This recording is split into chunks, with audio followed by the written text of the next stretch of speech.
Kani gade ka Pati CTV, bat pidang pek yaki kubor baman kasni.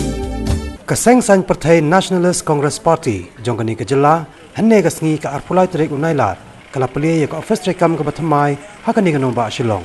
Ya kani ka office Treikam la Plie do President ke NCP Meghalaya State Union, Basan Bor Sulai.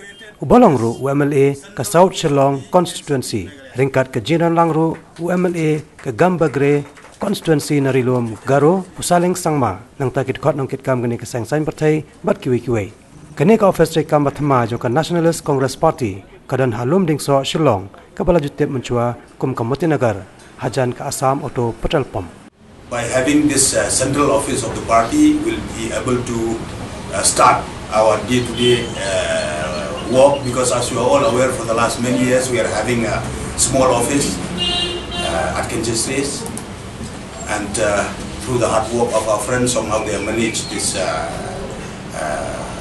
housed big rooms where we can accommodate all of you today like this, and even the various party workers who will be coming from every part of Meghalaya to do our party works here. It doesn't confine only on political ground but on social ground also.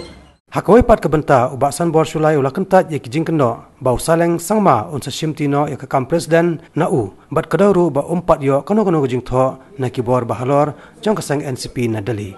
You may seen in the newspaper, maybe newspaper with due respect they are giving that Basan Bor may be replaced by Basaleng, this that. But I'm telling you, we are a very disciplined party. So if the newspaper receive any official letter from our General Secretary Shri Prabhu Patilji that Basan Bor had been replaced as based on this document, official letter received from Delhi, so it might be true.